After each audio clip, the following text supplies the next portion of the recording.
I really wanted to play bagpipes, but my parents got me a flute. No bagpipes. And I suspect it had something a bit to do with my dad being a sax player and playing in jazz and nightclubs and that sort of thing. You know, a flute seemed appropriately sensible and certainly a lot less obnoxious than bagpipes. And I have to say it's worked out very well for me.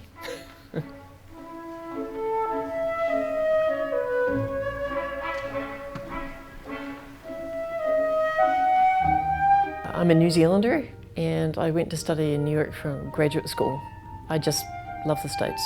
And I went back to New Zealand and I played principal flute in the New Zealand Symphony for a long time. And I always have felt this kind of tension between playing and teaching, you know, wanting to do everything. And the orchestra job for me was too full on. Orchestra playing it's a team sport. You have to be there all the time. Okay, so there are a couple of exercises you can do. One would be loud. And the idea I'm actually here in this office, teaching at this place, I'm still pinching myself every day. This place is a really special environment. I feel that for the students, this is the epitome of a fantastic music education. They've got everything around them that they would want to delve into intellectually. But what's going on in this building is like a hothouse of everything that's going on in the world of music. And with an intensity that I can only describe as being like being in a summer school where everyone is obsessed and doing it 24/7. But it's like that the whole time here. And I think for the students to be in that environment, amongst people who are of a similar mindset and similar excellence is just the best you can imagine.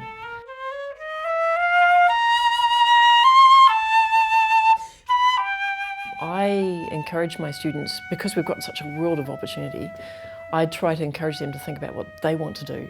And my job is a facilitator. I try to get them thinking in the bigger scale, and I try to help them with all the tools they need to make themselves excellent. This is a time in your life when, well, I think people have a lot of energy at this age, which is a very good thing.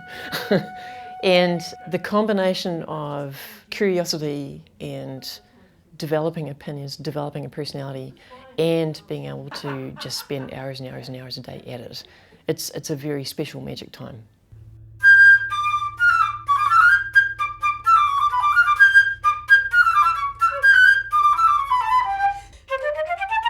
I really enjoy teaching. I think it's a fabulous privilege to be helping people become who they want to be. I think we can take ourselves too seriously. Classical music, basically what we're after is communicating stuff to other people.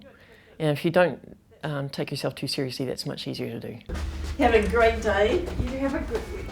Yeah, Bye. well, okay. Bye. See you on Sunday. See you. That was really good. The studio class is more of a cooking spot.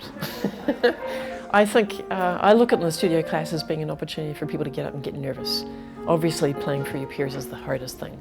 So if students can get comfortable with doing that, they're going to be in a much better situation for coping with pressure situations later on. But I also look at studio class as being a way of learning how to express yourself well. Because musicians, for most of us, playing music is collaborative. You have to be able to work with other people, and you have to be able to do that in a way that other people appreciate. So we have to learn how to say, I don't like what you're doing, or I think it should be this way, without causing offense. Well, I agree with what Melanie was saying, and I think it might also help to look at the piece from a macroscopic level rather than a So studio class for me is a trying spot and a participating spot in learning how to be supportive with helpful criticism. I'm biased about the flute. I think the flute is the best instrument out, of course. But all along musical history, people have talked about the flute being a very emotional sound, very close to what the voice can do. And I like the idea that the flute, at this point in time, flute can be Celtic, flute can be rock, flute can be jazz, flute can be classical. It's all very doable on the flute.